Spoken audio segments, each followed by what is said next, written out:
Magandang gabi mga kalagalag. Overtime tayo para matapos itong ating special camouflage na ating ginagawa.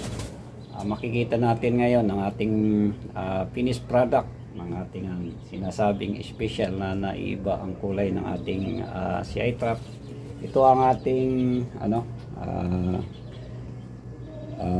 ginawang bahayan at silo, no? Ang tansi na isang rolyo nito ay dalawa na ang kulay.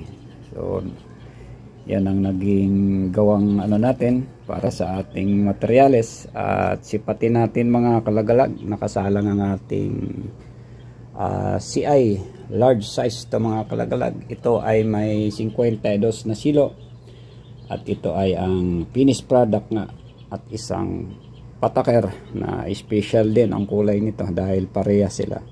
Ito ay 3 meters pataker na ang sukat ng silo nito ay 3 at ito naman ay 3.5 ang buka. So makita natin mga idol, masipat natin ang ating mga silo. So ayan, kaya tinawag ko tong special camouflage dahil naiiba na ang kulay ng ating bahayan. Ayan, hindi na siya yung iisa lang ang makikita mong linyada. Yan ay paiba-iba na dahil nga ang bawat isang tansi niyan ay may dalawang kulay tulad ng ating silo. So makita natin mga kalagalag, ang ating silo ay ito.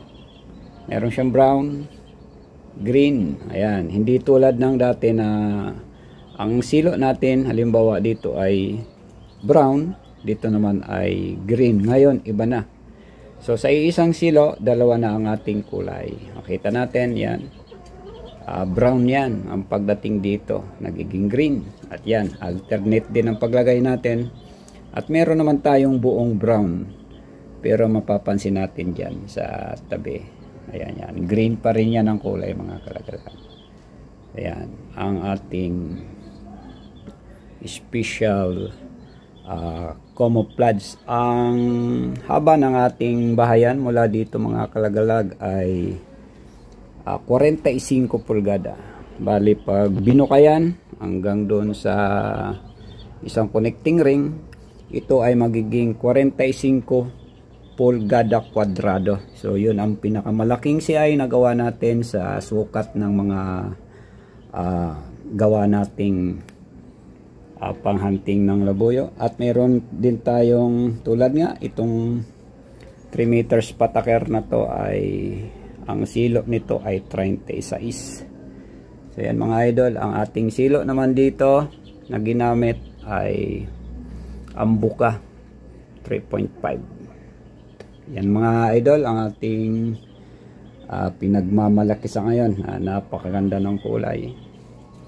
Yan, alternate na talaga sa isang silo lang mga kalagalag. At ito ay order number 164 ng taga Paiti Laguna na si Richard Chalig. At ito ay una at huli kong gawa mga kalagalag dahil ito lang siguro si Richard Chalig lang ang magagawa ko nito.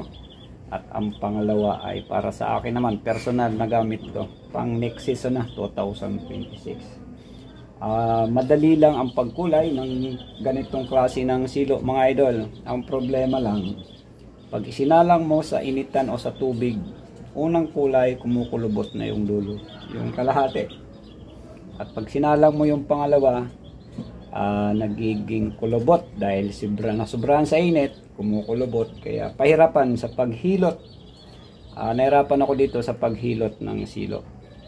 Tulad nito, dahil nga special to camouflage, meron tayong mga reserve extra silo para sa ating kaibigan na taga Paiti Laguna.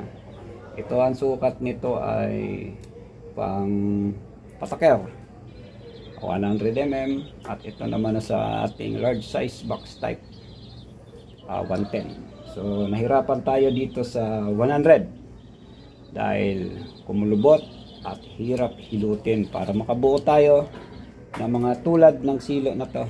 Yan, hinilot-hilot natin mga yan dahil mahirap sa isang sukat na maliit na tansi.